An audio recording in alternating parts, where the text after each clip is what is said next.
Ladies and gentlemen, welcome back to the channel. I hope everyone is doing well today on this beautiful day, should I say. I hope your day was fulfilled with nothing but positivity, man. Let's jump right into this. I hope everyone is doing well. Thank you so much for joining a brother today to learn about Australian architecture, man. And UK architecture as well. Now, I'm going to be comparing the Australian architecture to the architecture out here in the US, man. I'm already aware of how the UK architecture is as far as how the homes and stuff are built. Way better than the US, you know? As you all may know, perhaps maybe you don't know, the homes out here in the States, in the United States, built flimsy. I'm talking about the Three Little Pigs. You ever heard of them? Walk up on the house. All it take one blow, let it be one blow, you're cooked. If the wind is too, like, you know, it's just getting too crazy with the wind and the wind is blowing really hard, sometimes you can feel the house moving. You know what I'm saying? The walls be moving and cracking. I'm like, wait a minute.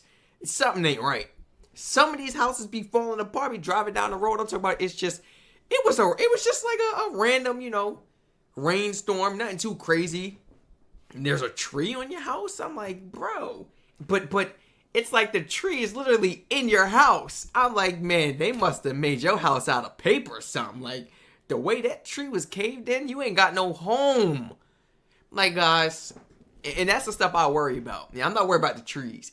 I'm worried about my house. I don't know if it can hold the pressure of that tree.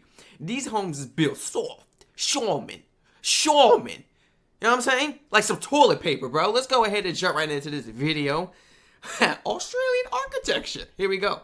Hi, I'm Lisa from Australian Travel and Migration Lisa. Original video link will be in the description. Blog dreamingofdownunder.com. Today I'm going to run through some of the differences between houses in the UK and houses in Australia. I grew up in the UK, but I've also house sat in around 100 homes in Sydney over the last few years, and I've noticed quite a lot of differences between homes in each country. There will be variations across Australia because the climate varies so much, but these are the things I've noticed in Sydney homes. I've also written a blog post on this, Wait, so homes are built based on the climate in certain areas in Australia, or am I overthinking it? Am I overthinking varies so much, but these are the things I've noticed in Sydney homes. I've also written a blog post on this, which I'll link below. If you're interested in moving to Australia from the UK or vice versa, here's what to expect in your new home. So the first difference between houses in Australia and the UK is that in the UK you tend to have a whole row. See, all these houses are the same. I don't know which house you live in, my boy. You gotta stand outside and just wave. Just stand outside the door and wave. You know what I'm saying? Then I'll find you. Our chair's like don't nobody got the same house. That is so nice. Man, these houses are nice. Don't nobody got the same house in this block. I like that.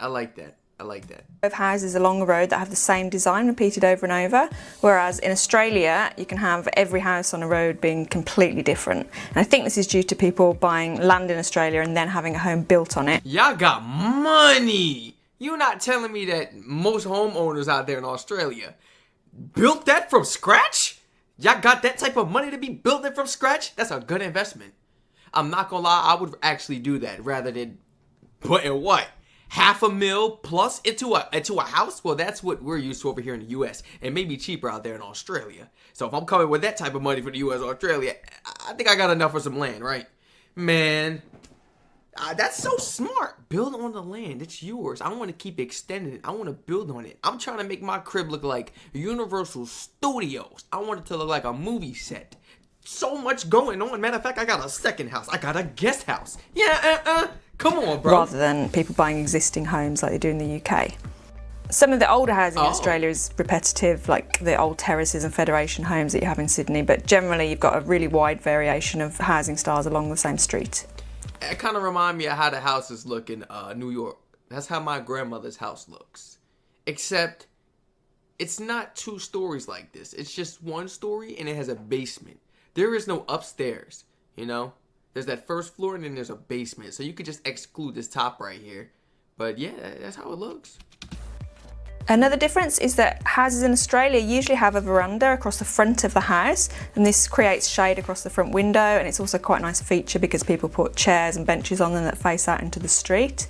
In the UK it's more common to have a front porch if you've got space. So this is just a small glass room on the front of your front door, basically, where you store shoes and umbrellas and things, but they do get quite hot if they're in the sun, so it wouldn't really work in Australia. That's neat. If you look up at the roofs on Australian houses, you'll see that the eaves overhang the house much more than in the UK, and this creates shade against the windows. In the UK, the eaves are really small and you get as much light as possible against the windows and as much warmth from the sun.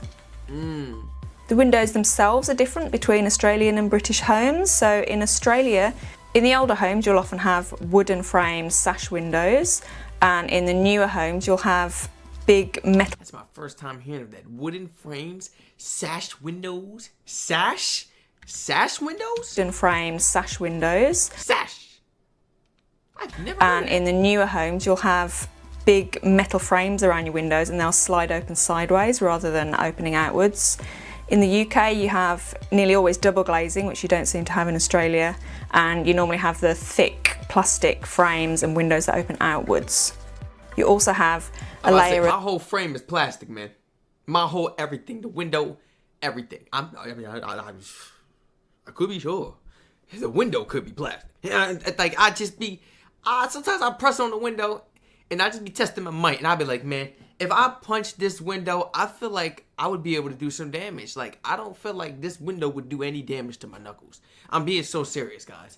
Like, you ever just feel certain types of glass and be like, you know, this ain't really an expensive type of glass, but it does the job. I'm talking about the heat, cold, everything get through my glass. That's how I know it, man. But that's just the sun and the cold. That's just reflecting through. I'm talking about punching it, and like, if somebody were to throw something at my window, I feel like it's coming right through, guys. I'm so serious. Like, when I press the glass, it kind of presses in. Like, it feels like a sponge, kind of.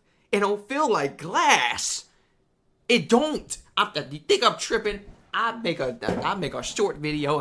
I can't do that and post it on YouTube. I want to make a short video, and show you guys. It literally like pushes in and make a noise. Like, as you pushing it a little bit, like a cracking noise, a creaking noise, man. of mesh, which is called a screen over Australian windows, so that when you open them, flies and insects can't come in. Nice. In Australia, like it's that. really common to have a that. screen door, which means that when you open your front or back door, you have a second door next to it, which is usually made of mesh, and that just means you can keep the door open, have the breeze coming through, but no insects can come in as long as you keep the screen door closed. Very smart. And isn't that like a safety thing? I would say like a safety feature as well. For men and female, yeah. You know, you open the door, say you ain't got no peek hole. Where the peek hole at? Where the peek? I don't see no peek hole here. Say you ain't got no peek hole and you can barely see through this. My goodness, you gotta have like a Ring camera, some type of camera system or something if you want to look at your app and see what at the front door. But open that front door. Now you have that one-on-one interaction, because they could be cool people, you know? They could be nice. And you got that screen door in between y'all blocking it, and that's locked as well. And it's metal bar, they're not just coming through that. No bugs, nothing still. That's nice, you know? That's the way I think of it as well. It's like an extra security, you know? Mine is like, as soon as I open that front door, oh yeah, it's one-on-one, face-to-face. I'm talking about you can grab me if you wanted to. I gotta just be ready and prepared. You know, I can check the cameras and stuff, but I can look in the window and creep in. You know what I'm saying? Like, do all that extra stuff. Why? If I just got this. In Australia, it's really common to have a separate laundry room or utility room for your washing machine. Yep. In the UK, unless you've got a kitchen. large house, you normally have to have your washing machine in the kitchen. I don't think I've ever seen that in Australia. That is Sometimes new. in older flats, they might have a communal laundry, but most of the apartments I've been in have had a separate laundry room inside the apartment. I like how small and convenient this is, you know? I almost feel like I could put this in a truck, a little pickup truck or something, and I could take this with me. Mine's big and doofy. Two big blocks sitting on the ground. This is nice. I like how they stack on top of each other. You can put it right in the corner. You could put that in a closet if it was big enough. But you could put that in a closet if it was big enough, man. I done seen people put this stacked up and they put it in their closet if they got like little 2-3 bedroom apartments, and you could hide it. Boom. Put the little laundry stuff in there too. Yeah, I like that. I like how this is set up too. In Australia, it's really common to have open plan houses, so the living room, dining room and kitchen are all basically one open room, whereas in the UK, your kitchen is nearly always separate, and then your living room and dining room sometimes are knocked through, but it's normally separate rooms. Mine's knocked through, but it has In like Australia, a it's border much more common to live in a separated. bungalow or a one-storey house than two-storey houses, whereas in the UK, bungalows are quite scarce and usually something that older people go for because they don't have stairs. If you do have a two-storey house, So a bungalow is something you would get. Out here they call that what do they call it out here? a ranch style, or a rancher, you know, either or. You know. House in Australia, it can get really, really hot up on the second floor if you don't have aircon. In the UK, you have a letterbox on your front door, so basically a little hole in your front door, whereas in Australia, you have a standalone letterbox that's out facing onto the street. Wait. Okay. One of the biggest complaints that I hear from expats in Australia is how cold the houses get in Australia in the winter. So since Australian houses are built to stay cool, they're very often much colder inside than a British house would be in the same temperature. So generally in the daytime, it's colder inside the house in Australia than outside, whereas in the UK, it's the opposite. It's nearly always warmer inside your house than outside. One house I stayed in, it had a plug-in heater that had the temperature on, and when I woke up in the mornings, it was usually about 9 degrees inside. So having central heating throughout your house is really rare in Australia, and if people do have it, it's usually through air vents rather than the radiators on the wall like we have in the UK. What some houses have in Australia is a standalone gas heater that's attached to a gas pipe either coming out of the floor or the wall. You can also buy small oil heaters in Australia that you plug in if you just want to heat at one room. Hey, you gotta keep that thing away from kids, man. We got a little baby crawling on the floor. I'm telling y'all, I'ma forever be traumatized. Y'all can't even see it. Oh yes you can. I'ma forever be traumatized, bro. Like, I can't even put my hand in the toast just to get my bread. I without getting the shivers. I'm so serious. I'm not being dramatic. Call me whatever you want. It's real life PTSD from that. When I got burnt working at the little Chick-fil-A, oh my gosh, I ain't never feel something so, oh my gosh, guys, I can't even put my hand in the toaster like just to get the bread. I get the shivers, I get goosebumps, and then like I just get scared. I can't do it. You gotta Having keep a that fire safe on for the the wall babies in the though. living But how do y'all block that off? How you block the little radiator part? Or do you just not bring babies in there? You know, any kids, like, you know? Room isn't very common in Australia. I have seen it in a few houses, but very few compared to the UK. That's crazy. Some of the older houses in Australia quite often have chimney breasts and really nice original fireplaces, but they're not really used as much as they are in the UK. Obviously, aircon is more common in Australia than in the UK, but not as many houses have it in Sydney as I expected, actually. So looking at the back of the houses, in Australia it's also common to have a veranda on the back of the house as well as the front. Or if you don't have a veranda, there's usually some kind of solid covering that shades the patio, whereas in the UK you would rarely have a covering over your patio. You'd try and get as much light and heat as possible. Right, that's the same out here. I like how you guys have it covered in the front and in the backyard. I'm more of a shade guy. You know, I'm more of a shade guy, but I don't like how cold it gets. My house gets really cold, like really cold. The first day I want to say, basically of winter, I'm going to say it was the first day of winter because it was so cold. Like everybody was complaining. Like everybody I spoke to that day was complaining about how cold it was in their house. And it was like the heat wasn't working for us. It was scary. And it was like, I see my breath, man. It was bad. I'm like, I gotta bundle up. You know, it's not cold now. We good. But that first day, I was like, oh, it gotta be winter time. This is bad. Caught me too. I'm laying in the bed late night, like it's still summertime. I had to bundle up, man. It was about 3 in the morning. Conservatories also don't seem to exist in Australia, so this is basically an extension on the back of your house that's usually made of glass. And these are really common in the UK, but I don't think that would be possible in Australia with the heat. Interesting. That's nice. Having a swimming pool in your back garden is obviously much more common in Australia than it is in the UK. It's not as common as I thought it would be actually, although I would think going further north where it's hotter, it's probably more common to have a swimming pool. Huh. The bathrooms in Australia are quite different to in the UK. So in the UK you can't have plug sockets in your bathroom normally, and in Australia you always have plug sockets. This is apparently due to some difference with the electrical systems in Australian houses. That means it's safe to have sockets in bathrooms where it can get wet. Also the light switches are different in Australia. So in the UK in your bathroom you always have a pull cord so that you don't have to touch a switch if you're wet, and in Australia it's just a normal light switch. And they also nearly always have fans in the bathroom, so you'll have a switch with a light on, the fan on, and occasionally also a heat switch where you have heated light bulbs. This is a strange little difference, but In Australia, the side of bathtubs are nearly always solid, so they're quite often tiled, whereas in the UK you tend to have a plastic panel. I remember an Australian friend saying that she went to Wales and found this really strange because she'd never seen that before. Man, that is so beautiful. Yeah. They got a window in a bathroom, bro. But that's privilege, man.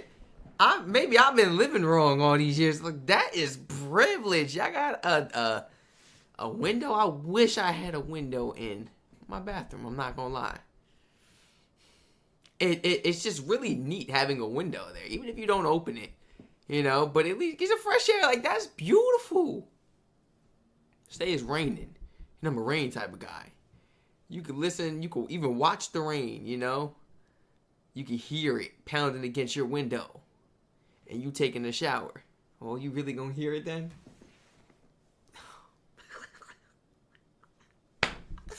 All right, man. I mean, come on, Strac. I mean, are you really gonna hear it? I mean, yeah, before and after, especially when you done tidying up after, but not during the shower, of course. No, you still might if it's loud enough. Now, what am I talking about? I'm over here trying to play myself a fool. I went to the shore in Ocean City, Maryland, and it actually had a little mini window, and I could take a shower, and it was pouring rain. You could actually hear it. You can even hear the people walking past on the boardwalk. I was like, okay, this is crazy. We got to keep it cracked, you know? Because this is crazy. But it was so neat, man. So neat. Also, sinks in Australia Now, nearly always have you got the little push thing on top of the toilet. I like that. a cupboard underneath the sink in the bathroom, which we call a vanity. In the UK, it's more common just to have a sink on a stand. In Australia, they also have a few differences with household terminology. So what we call a sofa or a settee in the UK, Australians would call a lounge. And what we'd call a lounge or a living room in the UK, Australians would call the lounge room. I'm going to have to get used to that. Lounge. Lounge room. Bedding? What's a bedding? Manchester. What's a bedding? Duvet? Duna. Flat? Unit? Wait a minute. Also, bedding and towels in Australia, they call this Manchester, which is meant to be from the olden days when cotton items had to be imported from Manchester in the UK. Also, a duvet is called a doona in Australia. They do use the word quilt as well, though. Oh, okay. A flat or apartment in Australia is called a unit. So in Australia, you can sit on a lounge in the lounge room and then go and get under your Manchester and your doona. I see what you did. Thanks for watching. Let me know in the comments if there are any differences that I've missed. Please like and subscribe for more videos on life in Australia. Hey, I noticed so many differences in this video, man. This was such an amazing video. Shout out to Dreaming of Down Under. Make sure y'all go ahead, subscribe, check her channel out, man. Show her some love. You know what I'm saying? Go ahead and support her, man. Go ahead and support her. Everybody, please feel free to share your honest thoughts and opinions down below in the comment section about this video, man. Were there actually some things in this video you weren't aware of? Whether it was about Australian architecture or the UK architecture or anything I said about the US architecture? You see what I'm saying? Please feel free to share your honest thoughts and opinions in that comment section down below. Feel free to add and include anything that may have not been included in this amazing video brought to us today. You see what I'm saying? Feel free to educate your boy. Feel free to check out the Twitch and Patreon in the description. Stay safe, everyone. I hope to catch you all in the next one.